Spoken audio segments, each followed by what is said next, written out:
in the topic of gravitational field, we have a concept of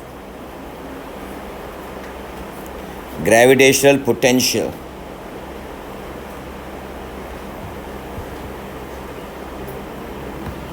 अब सुनो एक बात, स्टार्ट में एक छोटा सा पॉइंट बताता हूँ।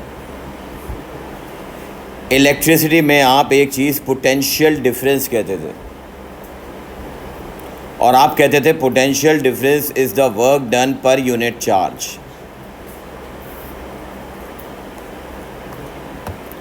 यानी कि इन अ सेंस तो पोटेंशियल जो है actually potential relates to somewhere work done. Potential कहीं ना कहीं वर्क डन से रिलेटेड है। चलें जी, ये तो एक साइड पॉइंट है। अब हम आते हैं अपने मेन टॉपिक पे जो हमने प्रीवियसली डिस्कस किया कि फॉर एग्ज़ाम्पल अगर कंसिडर करो कि ये अर्थ है, इस अर्थ के सरफेस पर ये ऑब्जेक्ट है, तो हमने बात ये की कि अगर ये ऑब्जेक्ट अर्थ के सरफेस पर है तो अर्थ की ग्रेविटेशनल फील्ड स्ट्रेंथ, या कह लो कि अर्थ की ग्रेविटेशनल फोर्स इसे अपनी तरफ अट्रैक्ट करती है,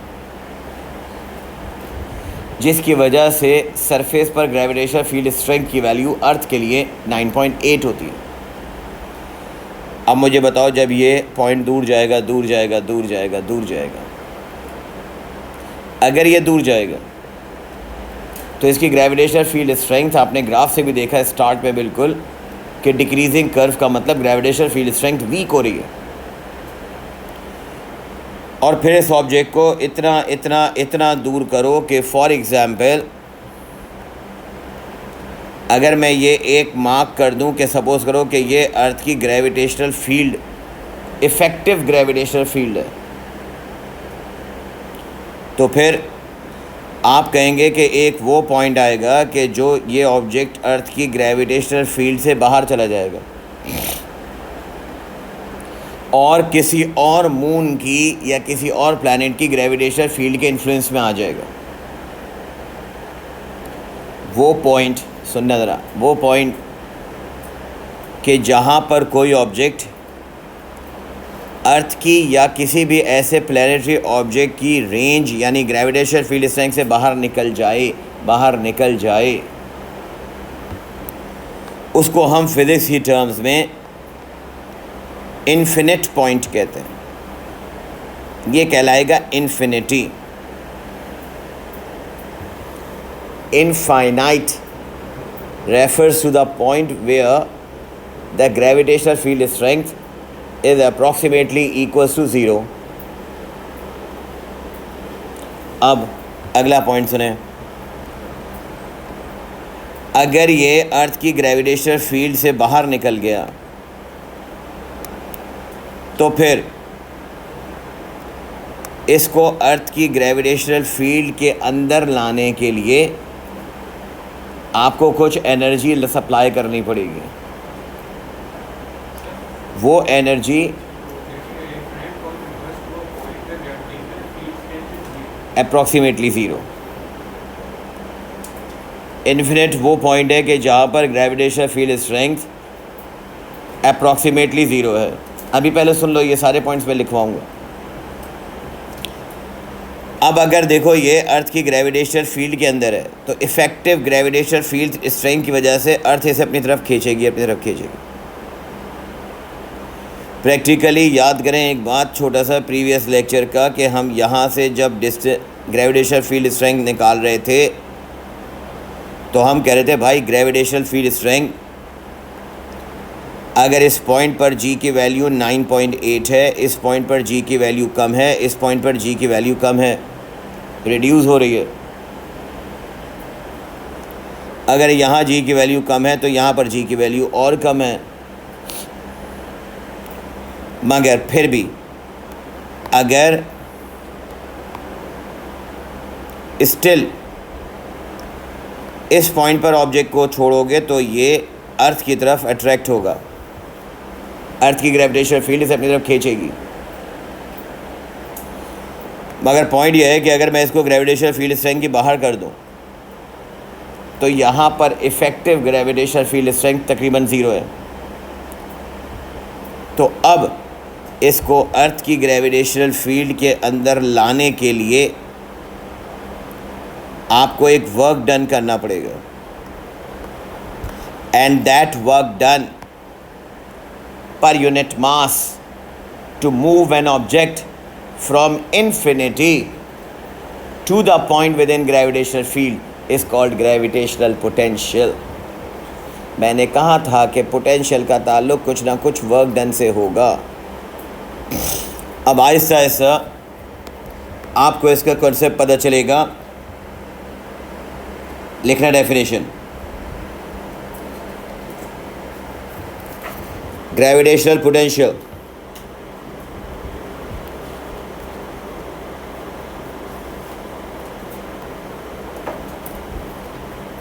gravitational potential at any point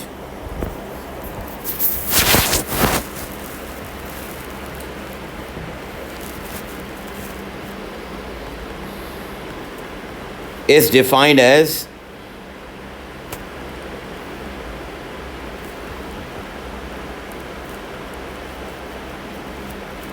the amount of work done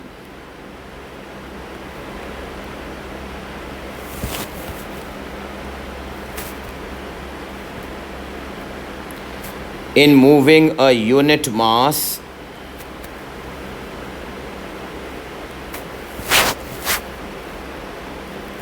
from infinity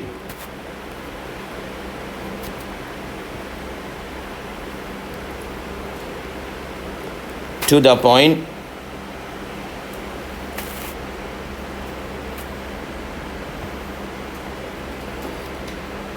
in the gravitational field.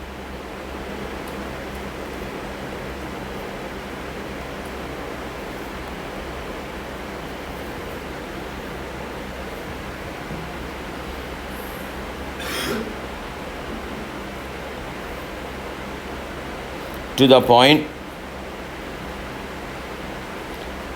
in the gravitational field.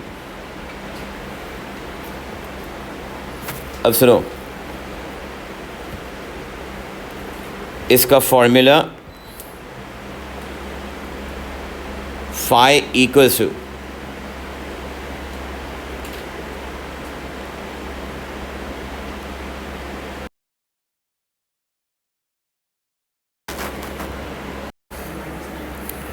बेटा यहाँ पर मैंने जो नेगेटिव लिखा है,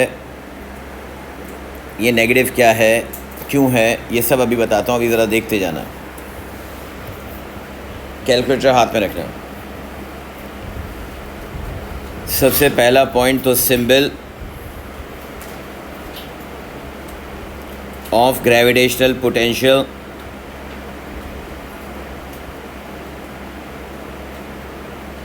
इज़ phi।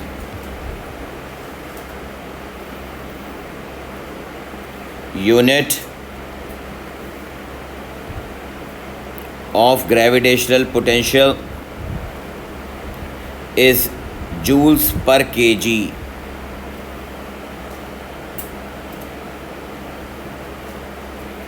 Now listen, सबसे पहले यहाँ बोर्ड पे सामने देखें, लेट्स से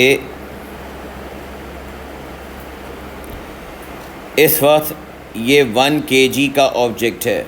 डेफिनेशन में याद रखना मैंने लिखवाया है यूनिट मास। डेफिनेशन में तुमने लिखा है यूनिट मास, मतलब 1 kg। ये एक 1 kg ऑब्जेक्ट है जो सेंटर ऑफ अर्थ से एट अ डिस्टेंस 9 × 10⁻⁷ मीटर पर है, और ये पॉइंट ए है। अब मैं यहाँ पर आपसे कह रहा हूँ कि मुझे बताओ gravitational potential at A, calculator उठाना, ग्रेविटेशनल पोटेंशियल एट ए यार,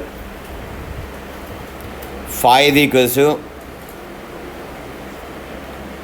माइनस कैपिटल जी, इसको चाय लगाते हैं, कैपिटल एम जो है ये सोर्स मास है यानी mass of earth, divided by R. अब बेटा कैलकुलेटर से आप सॉल्व करके बताएंगे मुझे। जी की वैल्यू तुम्हें पता है प्रीवियस लेक्चर से 6.7 एक्सपोनेंट -11। मास ऑफ अर्थ आपको पता है अप्रॉक्सीमेटली 6.0 एक्सपोनेंट 24 और डिस्टेंस आपको दिया है 9 एक्सपोनेंट 7।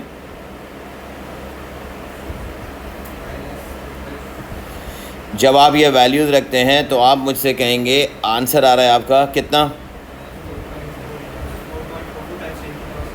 -4.4 एक्सपोनेंट 6 जूल्स पर केजी। अब सुनो, यहाँ पर मैं आपको बताऊंगा कि नेगेटिव का मतलब क्या है। This answer shows that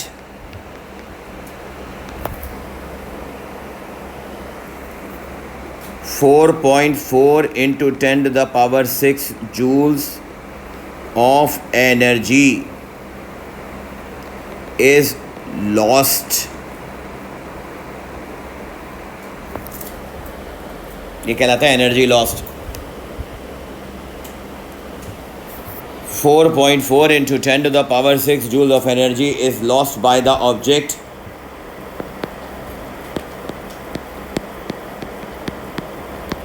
of mass 1 kg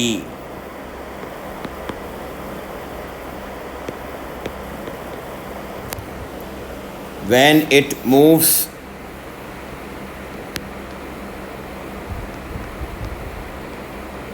towards gravitational field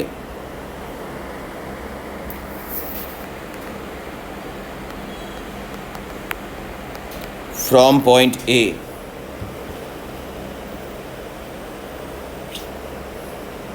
अब सुनिए,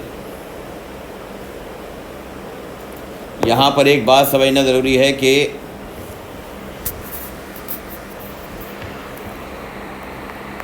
the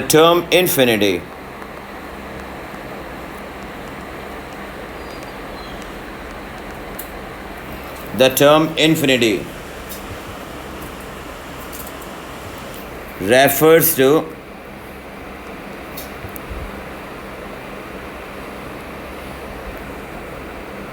an assumed distance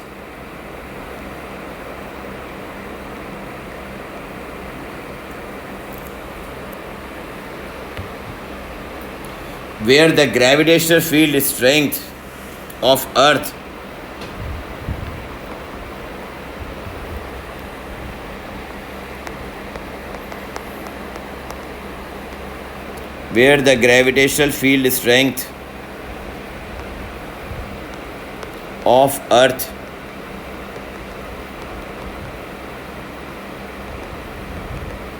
is negligible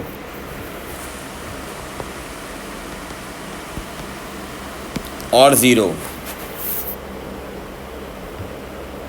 या तो ग्रेविटेशनल फील्ड स्ट्रेंथ नेग्लिजिबल है या ज़ीरो है। अब सुनो, ये मैंने यहाँ पर अभी ये स्टार्ट किया है।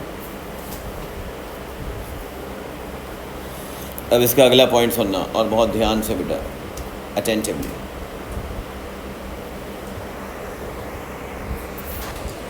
अगर मैं यहाँ पर एक एग्जाम्पल लूँ,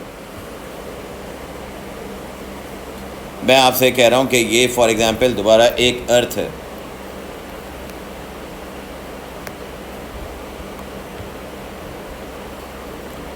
अर्थ के सेंटर से, ये एक पॉइंट है, दैट पॉइंट इज ए। इस पॉइंट ए पर 1 kg ऑब्जेक्ट है और ये ऑब्जेक्ट यहाँ पर इनिशियली है, शुरू में यहाँ पे है।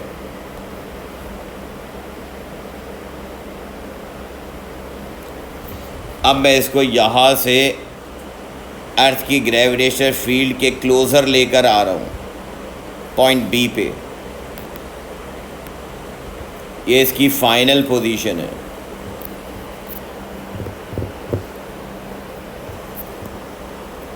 Distance till A, r A का मतलब सेंटर से लेके distance till A 9 exponent 7 metre.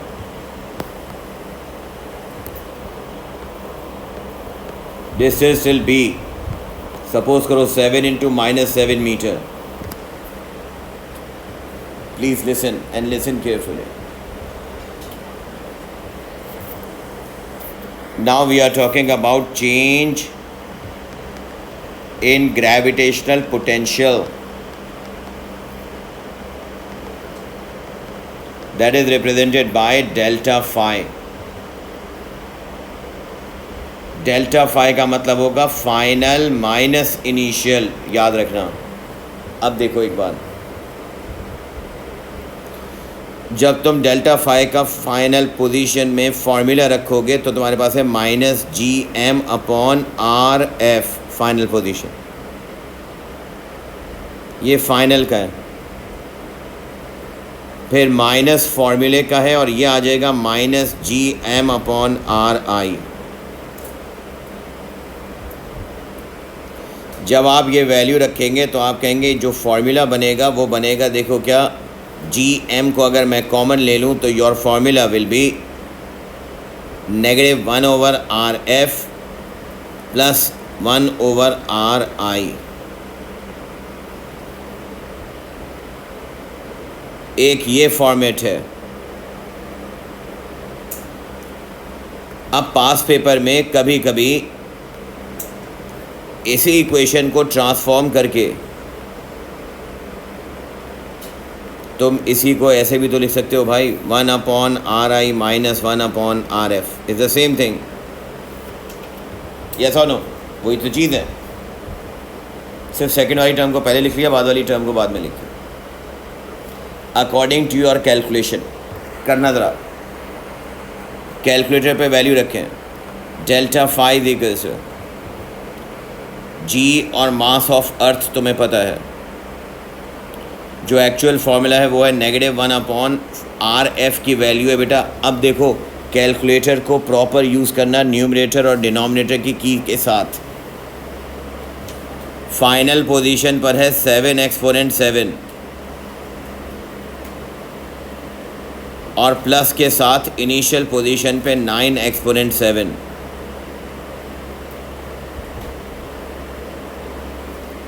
हम जो हमारा ओरिजिनल फार्मूला है वो अप्लाई कर रहे हैं।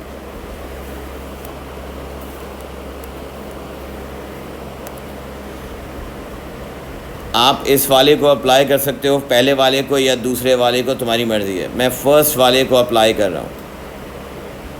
कैलकुलेटर की वैल्यू सही तरह से सब्स्टिट्यूट करना। जी की वैल्यू तुम्हें पता है, मास ऑफ अर्थ ऊपर बता चुका हूँ। करें सॉल्व ज़रा।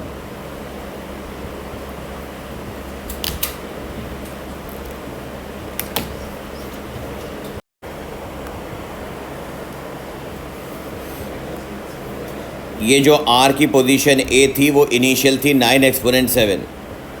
आर की फाइनल पोजीशन यानी ऑब्जेक्ट बी पर जब था तो वो उसकी फाइनल पोजीशन थी और 10 एक्सपोनेंट 7 है, ये +7 है, -7 नहीं है, +7 है। अब जब फाइनल पोजीशन बी पे पहुंचा मतलब ऑब्जेक्ट क्लोज़र टू अर्थ आ रहा है, याद रखना क्लोज़र टू अर्थ। तो आपने जब यहाँ पर सॉल्व किया तो तुमने मुझे कहा कि डेल्टा फाई की वैल्यू आ रही है -1.27 एक्सपोनेंट 6 जूल्स पर kg।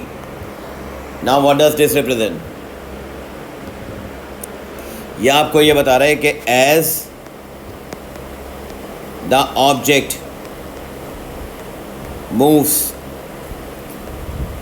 Closure to earth then the loss of gravitational potential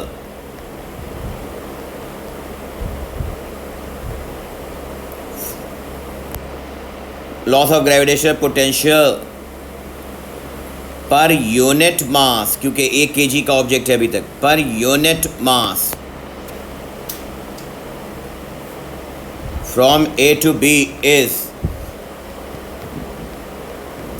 1.27 exponent 6 joules. बेटा इस स्टेटमेंट में एक ख़ास बात है,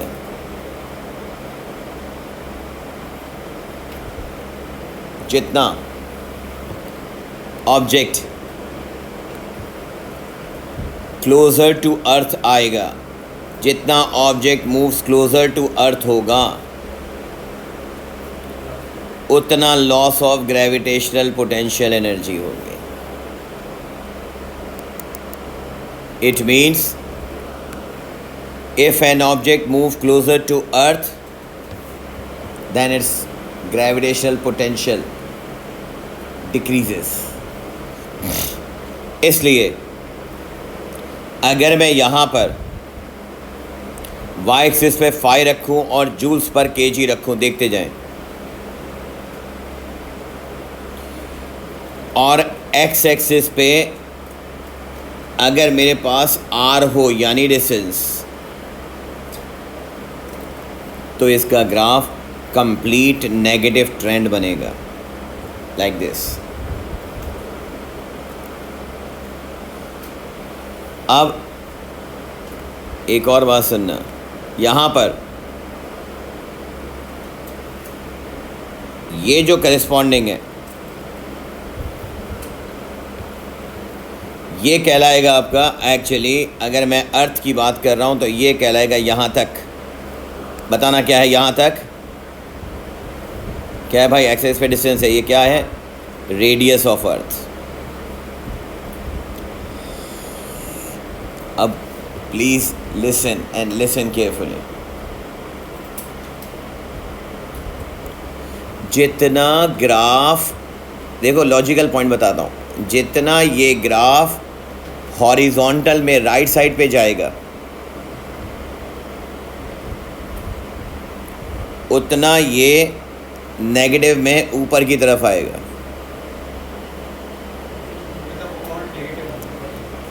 as r tends to infinity, as r tends to infinity, as r increases, value of y approaches 0. Value of y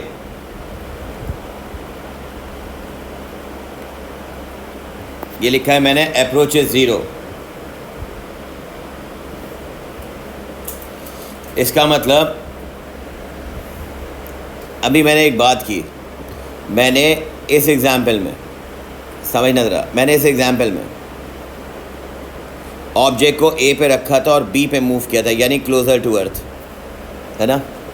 अब इस graph के कॉन्टेक्स्ट से समझो, अगर ऑब्जेक्ट दूर है और मैं करीब लेकर आ रहा हूँ, यानी कि ऑब्जेक्ट यहाँ है, मैं यहाँ लेकर आ रहा हूँ, लाइक दिस, तो मुझे एक बात बताएं, ये वैल्यू यहाँ पर होगी और ये वैल्यू यहाँ पर होगी, यानी कि वैल्यू नीचे की तरफ जाएगी। Is that clear? सुनो, जितना ऑब्जेक्ट क्लोज़र टू अर्थ होगा, उतना ग्राफ नेगेटिव में नीचे जाएगा। अच्छा एक मिनट सुनना मेरी बात, नेगेटिव में नीचे जाने का मतलब, नेगेटिव का तो मतलब क्या है, और नीचे जाने का मतलब उतनी वैल्यू बढ़ रही है, नेगेटिव में बढ़ रही है, यानी इतना लॉस ज़्यादा हो रहा है। प्लीज़ लिसन, अगर ऑब्जेक्ट, एक एग्जाम्पल दे रहा हूँ, एक ऑब्जेक्ट यहाँ पर ए है, यहाँ बी है, यहाँ सी है, यहाँ डी है।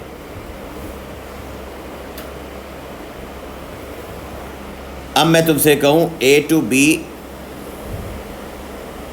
क्लोजर टू अर्थ,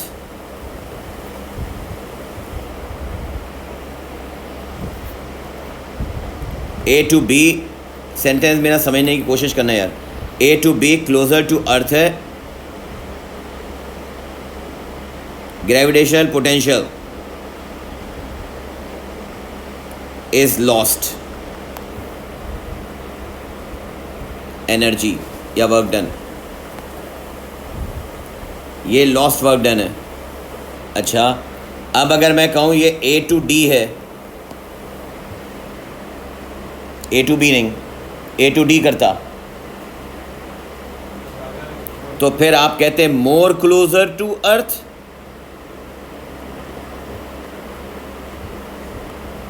तो फिर मैं कहता gravitational potential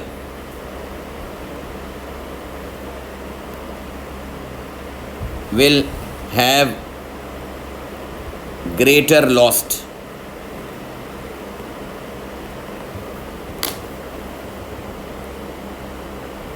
greater lost work done। सुनो, जितना ये कहलाता है इसको कहते हैं नेगेटिव इन्वर्स ग्रेडियंट। प्रैक्टिकली एक बात सुने कि जितना आप लेफ़्ट की तरफ आएंगे, यहाँ पर, यहाँ पर, यहाँ पर, यहाँ पर, तो यहाँ पर वाई एक्सिस की वैल्यू ये है, यहाँ आ गया तो वाई एक्सिस की वैल्यू ये है, यहाँ आ गया तो वाई एक्सिस की वैल्यू ये है। जितना क्लोज आओगे वैल्यू ग्राफ में वर्टिकली नीचे जाएगी, और ये सारा negative axis, negative sign show ही क्या करता है, लॉस को। तो उतना नीचे लॉस बढ़ता जाएगा, उतना नीचे लॉस बढ़ता जाएगा। एक सिंपल एग्जांपल दूं कि अगर ए से बी, छोटी एग्जांपल समझना, अगर ए से बी, आसान लफ्ज़ों में, अगर ए से बी 100 जूल लॉस्ट है, तो ए से डी 300 जूल्स लॉस्ट होगा। यानी अगर ए से बी पर पहुंचे तो -100 जूल्स है, तो ए से सी या डी -300 जूल्स लॉस्ट होगा। इसका मतलब नेगेटिव में वैल्यू और डीप चली जाएगी। जितना अर्थ के करीब आएंगे ग्रेविटेशनल पोटेंशियल उतना ज़्यादा लॉस्ट होता जाएगा। रिमेंबर। अब सुनो,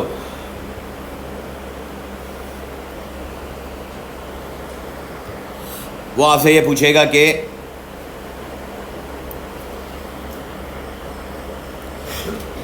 तुम्हारे पास क्वेश्चन है एक छोटा सा,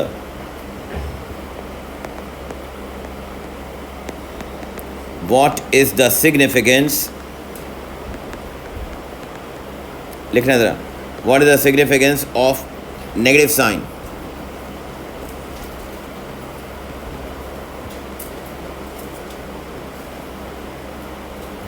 in the formula phi is equals to negative gm over r।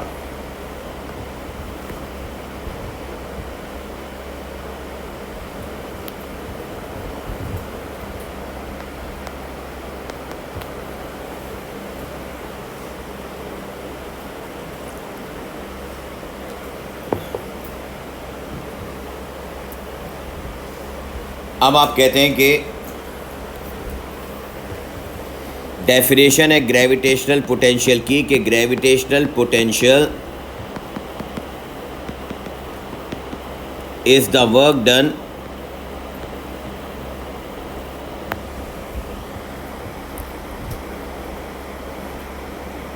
By the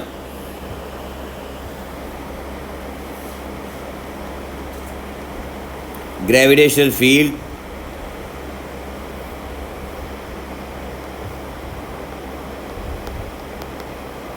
in moving, work done by a gravitational field in moving the unit mass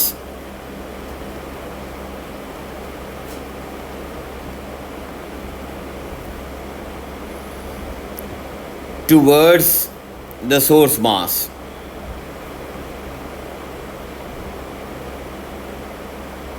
Towards अर्थ है तो अर्थ, अगर अर्थ के अलावा कुछ भी है तो उसको आप कहेंगे source mass.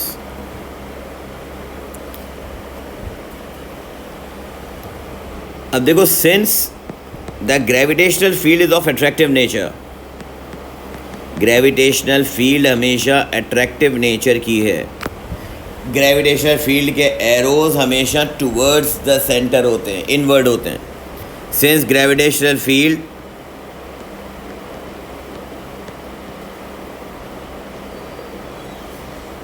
is of attractive nature,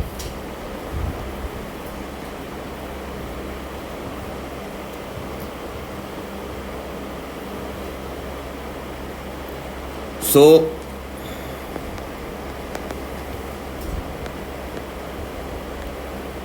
this work done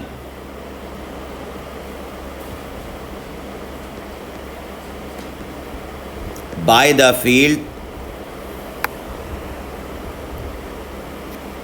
represents a lost, represent a loss of energy, and this loss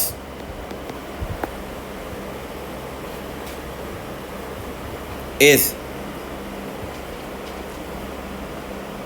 represented by negative sign.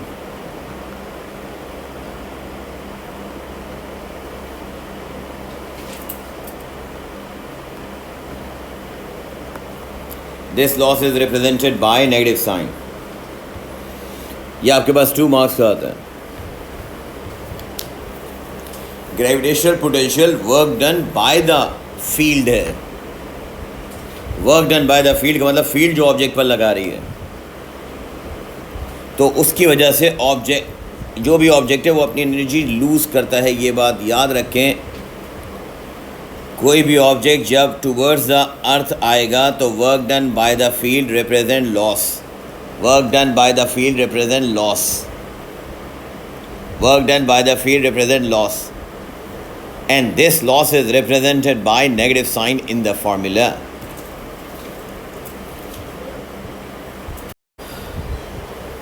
जब किसी स्टूडेंट को ये नेगेटिव वाला वर्क डन समझ में नहीं आता ना, तो मैं उसको एक बात समझाता हूँ कि देखो, थोड़ी देर के लिए अर्थ को इग्नोर कर दो, समझो एक बड़ा सा मैग्नेट है।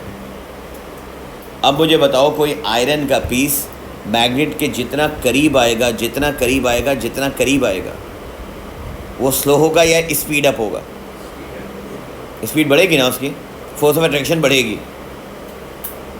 अब मुझे एक बात बताएं, जब मैग्नेट के कोई करीब आ रहा है और जितना करीब आएगा उतना ज़ोर से मैग्नेट खींचेगा, उतना ज़ोर से मैग्नेट खींचेगा, तो उसकी स्पीड बढ़ेगी। और स्पीड का ताल्लुक है काइनेटिक एनर्जी से, तो काइनेटिक एनर्जी बढ़ेगी, ऐसे ही ना। और हम कहते हैं energy can neither be created nor be destroyed but it transfer from one form to another.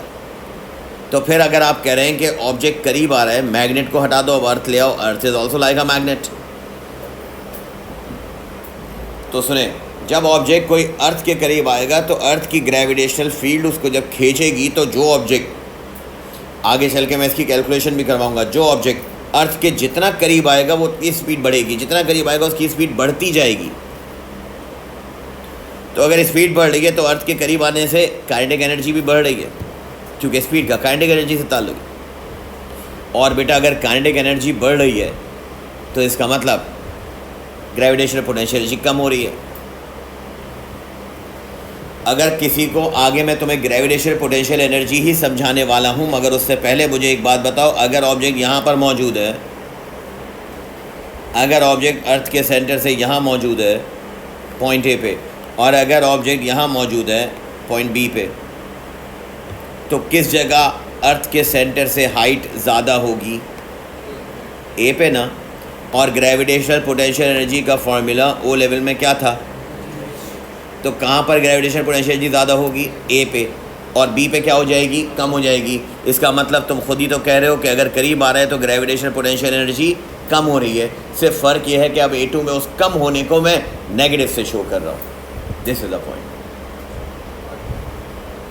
जितना करीब आ रहा है उतनी लॉस हो रही है, और उस लॉस को हम नेगेटिव से शो कर रहे हैं, जो कि हम वो लेवल में नेगेटिव साइन नहीं लगाते थे। जब ऑब्जेक्ट अर्थ से दूर जाएगा तो उसकी ग्रेविटेशनल पोटेंशियल ऑटोमेटिकली पॉजिटिव हो जाएगी। अभी कैलकुलेशन कर लूँगा, मैं करवा दूंगा तुम। जब यही ऑब्जेक्ट को, जिसको तुमने ए से बी उठा के रखा, ये देखो ना, तुमने ये कैलकुलेशन की अभी, तुमने कहा सर इसका आंसर ए से बी आने पर नेगेटिव आ रहा है ना। अब एक काम करना, घर पे बैठ के इनिशियल पोजीशन को बी लेना, फाइनल पोजीशन को ए लेना, और अब कैलकुलेट करना कि बी से ए जा रहा है, तो ए उसकी फाइनल पोजीशन हो जाएगी। जब ए उसकी फाइनल पोजीशन हो जाएगी तो इस फॉर्मूले में 9 यहाँ रखना, 7 यहाँ रखना। तो जब तुम यहाँ पर इसी फॉर्मूले में 9 यहाँ और 7 यहाँ रखोगे तो ये आंसर ऑटोमेटिकली तुम्हारा नेगेटिव के बजाय पॉजिटिव आएगा। चेक कर लेना। तो इसका मतलब यह है कि अगर ऑब्जेक्ट कोई अर्थ से दूर जाएगा तो उसका ग्रेविटेशनल पोटेंशियल बढ़ेगा, क्योंकि इसकी स्पीड कम होती जाएगी।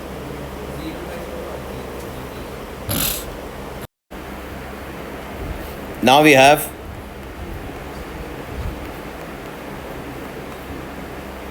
gravitational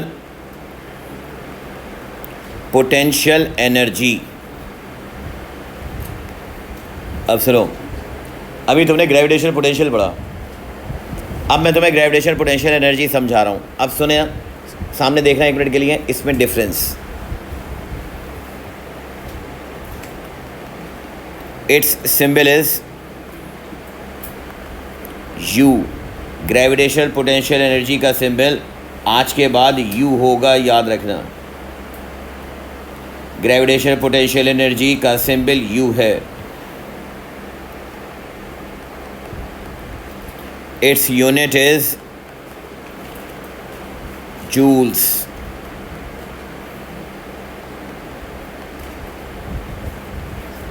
और इसका फॉर्मूला है U is equals to phi m, और फिर U को आप लिख सकते हैं, फाई की वैल्यू ऊपर बताई, ग्रेविटेशनल पोटेंशियल Gm। तो ये आ गया small m divided by r। Now listen, इसको हम GPE कह रहे हैं। अगर प्रैक्टिकली मुझे देख के बताओ तो एक बात छोटी सी समझना कि जूल, फाई का अपना यूनिट क्या था, सॉरी फाई का अपना यूनिट ऊपर मैंने बताया क्या था, जूल्स पर केजी, और मास का यूनिट क्या है, केजी। तो केजी से केजी कैंसिल होके ये जूल्स आ गया।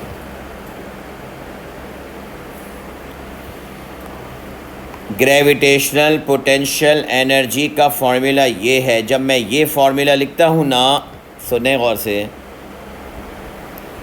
तो फिर मुझसे स्टूडेंट कहते हैं कि भाई अभी आप थोड़ी देर पहले ये बता रहे थे कि अगर ये सोर्स मास है और एक ये स्पेसिफिक डिस्टेंस पे ऑब्जेक्ट है, तो अर्थ की तरफ जब अट्रैक्ट होगा तो इसकी ग्रेविटेशनल पोटेंशियल को फाई कहा था। तो अब आप जीपी कह रहे हैं, दोनों में फ़र्क क्या है? मैंने कहा फ़र्क ये है कि ऊपर वाले केस में, इस डायग्राम में देखना, मैंने ख़ास बात लिखी थी कि ऊपर वाले केस में ये याद रखना, ऑब्जेक्ट का मास कितना था, 1 के। डेफिनेशन में तुमने लिखा था it is the work done per unit मास, मैंने इसको अंडरलाइन करा था। अब यहाँ पर मास कुछ भी हो सकता है, any object of mass m, ये m है। Gravitational potential energy is the work done by an object to move infinity towards any point in the gravitation field. Definition वही है, पर यूनिट मास ख़त्म हो गया। अब यहाँ पर मास कुछ भी हो सकता है। अच्छा, फिर मुझसे ये कहते हैं स्टूडेंट, सामने देखते जाइएगा, फिर मुझसे ये कहते हैं स्टूडेंट कि सर हम तो बचपन से ग्रेविटेशनल पोटेंशियल एनर्जी को mgh कहते थे। तो मैंने कहा उससे भाई अब अगर यहाँ से यहाँ तक को तुम h नाम दे दो या मैं उसको r नाम दे दूँ, बात तो एक ही है। तो फिर मुझे ये बताएं कि अगर ये सोर्स है, ये मूविंग ऑब्जेक्ट है, इसका मास मैंने m लिखा, तो बताना ज़रा g का फार्मूला क्या है? gm upon r square. और मुझे बताएं h को मैं r कह सकता हूँ, तो इसका मतलब ये फार्मूला एक r से स्क्वायर कैंसिल, तो बन गया gm अपॉन r। ये वही चीज़ तो है, हम सिर्फ नेगेटिव साइन अलग से लगाते हैं जो बताता है भाई कि ये लॉस को रिप्रेजेंट कर रहा है तो वही चीज़। तुम GMM कह लो या MGH कह लो, the same thing. Anyway, point ये है कि आज के बाद याद रखना, मैं फिर बता रहा हूँ सबको कि ग्रेविटेशनल पोटेंशियल GPE U से रिप्रेजेंट होगी और इसका फॉर्मूला है -GMM, दोनों मास ऑफ ऑब्जेक्ट और मास ऑफ सोर्स यानी source mass divided by R जहाँ मौजूद है उसकी बात हो रही है। तो फिर अगर ऐसी बात है तो मुझे एक बात बताएं कि ग्रेविटेशनल पोटेंशियल एनर्जी की डेफिनेशन क्या होनी चाहिए?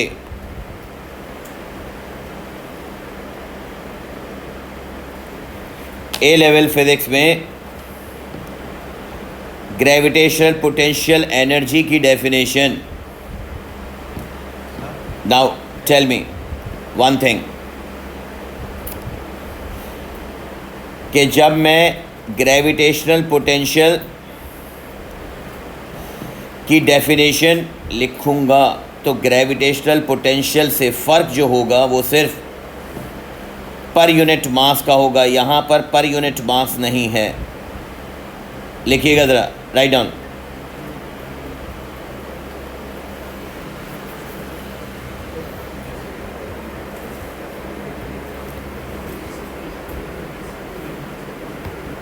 Gravitational potential energy is defined as the energy lost by an object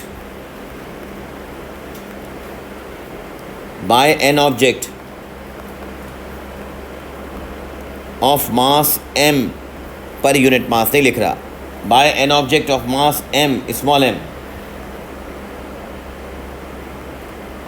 to move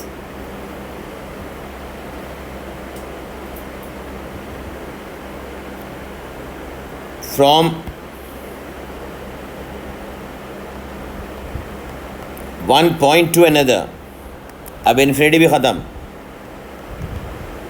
from one point to another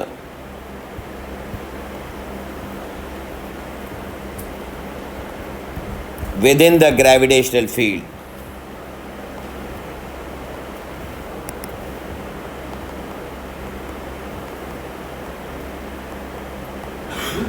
within the gravitational field।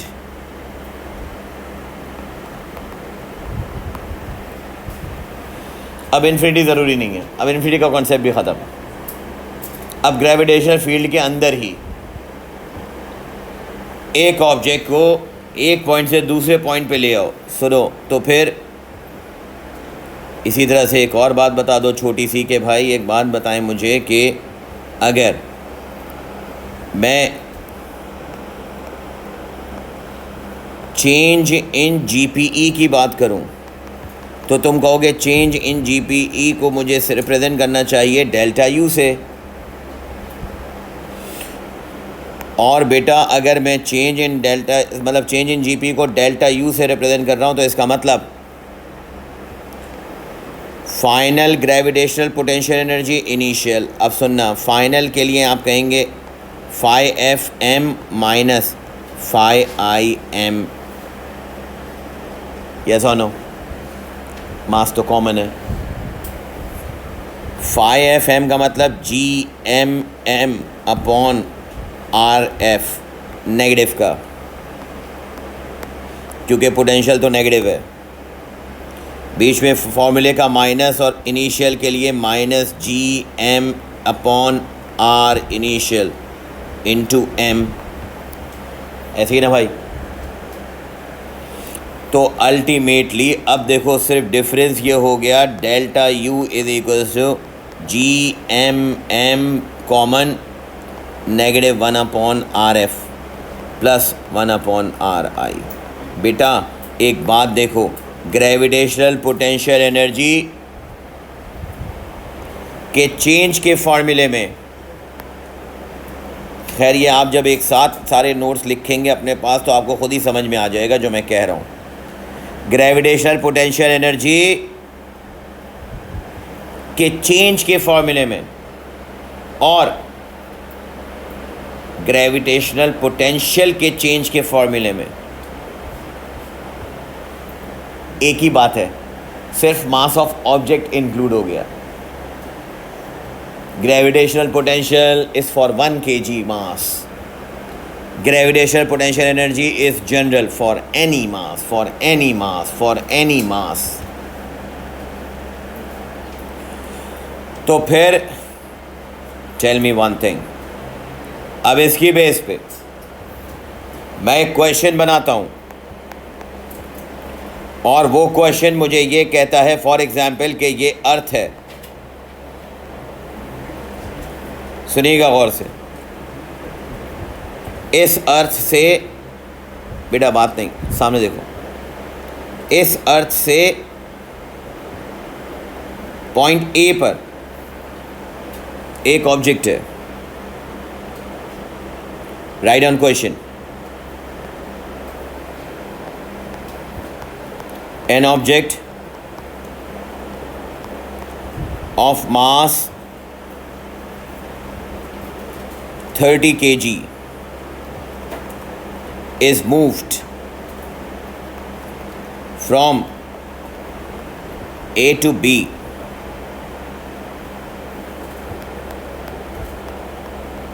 towards Earth, where R A is equals to 7.5 into 10 to the power 8 meter and R B is equals to 1.5 into 10 to the power 7 meter। Object यहाँ से यहाँ आया,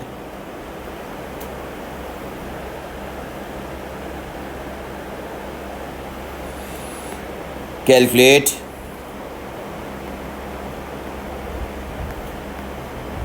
loss of GPE by an object.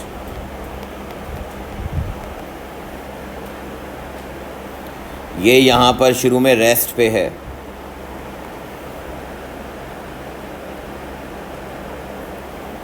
तो सुनो, तुमने simply change in GPE निकाला, formula तुम्हें मैं बता चुका हूँ, तुमने वैल्यूज़ रखनी है, मास of earth multiply by mass of object negative 1 upon final position और प्लस 1 अपॉन इनिशियल पोजीशन। बेटा सारी वैल्यूज़ तुम्हारे पास है, कैलकुलेटर पे कैलकुलेशन सही करना भाई। आर एफ का मतलब फाइनल पोजीशन, ये 1.5 एक्सपोनेंट 7 है।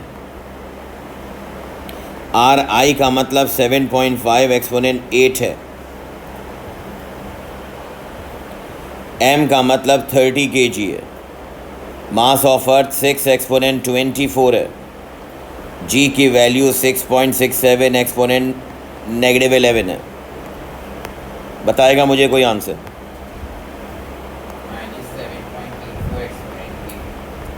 Negative 7 point exponent 8 joules. अब सुनो मेरी बात, लिसन, सामने देखना ज़रा 1 मिनट के लिए। अगर मैं इस सवाल को पार्ट ए बना दूं और आपसे कहूं कि पार्ट बी में, देखते जाना 1 मिनट, पार्ट बी में calculate the speed of an object at B. कर सकते हो ना? अभी जो मैंने बैकग्राउंड दिया था इसका, कि आप कहेंगे कि अभी आपने लॉस कैलकुलेट किया है, तो मुझे बताएं कि मैं यहाँ कह सकता हूँ कि loss of GPE from A to B is equals to gain in KE from A to B। Loss of GPE, बेटा सामने देखना एक मिनट के लिए कैलकुलेशन में, वरना धोखा हो जाएगा। जब मैंने यहाँ पर लॉस लिख दिया ना, तो फिर मैं ऊपर वाली नेगेटिव वैल्यू नहीं लिखूँगा, 7.84 इंटू 10⁸ लिखेंगे। यस और नो? ये बिल्कुल ऐसे है, जब आप बेसिक मैथ्स पढ़ते थे तो आप कहते थे डीसेलरेशन अगर लिखा है तो इसका मतलब ऑलरेडी नेगेटिव साइन है, तो डीसेलरेशन के साथ आप वैल्यू नेगेटिव नहीं लिखते थे। तो यहाँ पर भी तुमने ऊपर change of gravitational potential energy निकाला है जो नेगेटिव आई है, और बेटा उस नेगेटिव का मतलब है लॉस, तो ऑलरेडी नेगेटिव लॉस को बता रहा है, तो फिर आप अलग से नहीं लिखेंगे। तो मैंने कहा 7.84 इंटू 10⁸ इक्वल्स टू हाफ। अब मास किसका?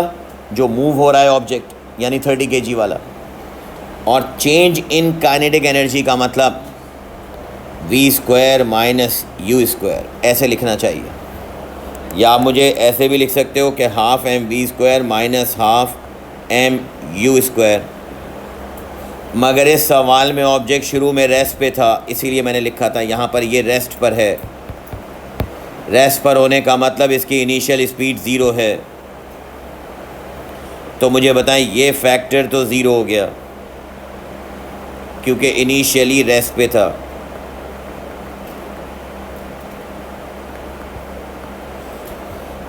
अब कैलकुलेटर उठाओ, ये 2 यहाँ मल्टीप्लाई होगा, 7.84 एक्सपोनेंट 8 मल्टीप्लाई बाय 2 और divided by mass of on object 30 kg था, v²।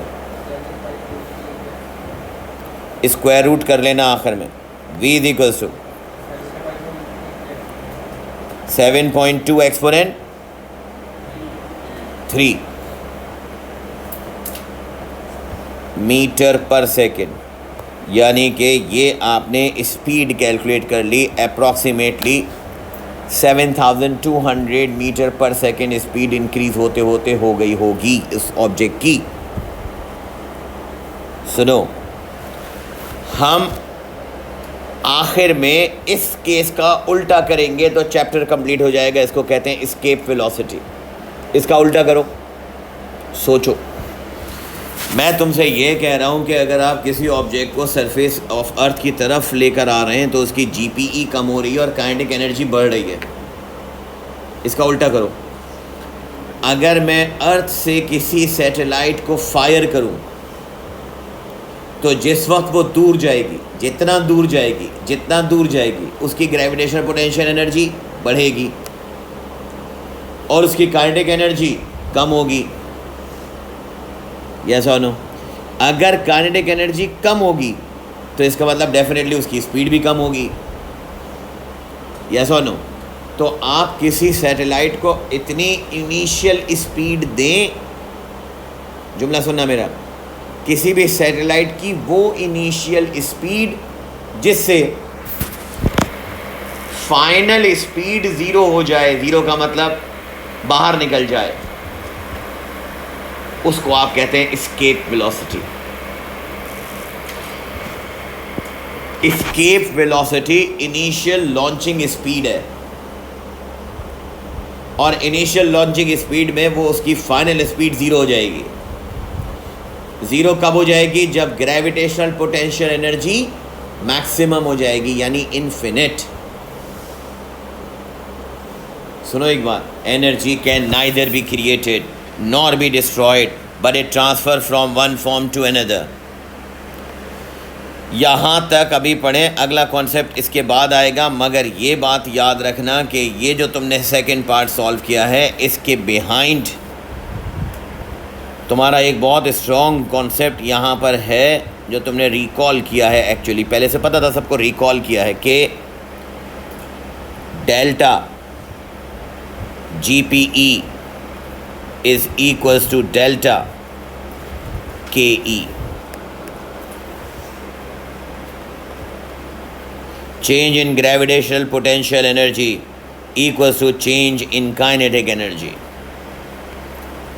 तो अगर ग्रेविटेशनल पोटेंशियल एनर्जी अर्थ के करीब आने पर, अर्थ से करीब आने पर ग्रेविटेशनल पोटेंशियल एनर्जी लॉस होती है, तो फिर मैं कहूँगा भाई अर्थ से दूर जाने पर ग्रेविटेशनल पोटेंशियल एनर्जी बढ़ेगी और काइनेटिक एनर्जी कम होगी, कम होगी, कम होगी और इतना कम होगी कि फाइनल काइनेटिक एनर्जी ज़ीरो हो जाए।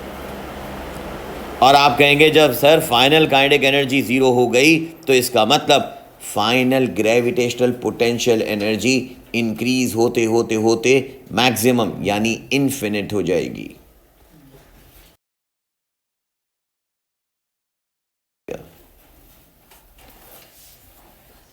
वो कहलाएगी आपकी एस्केप वेलोसिटी।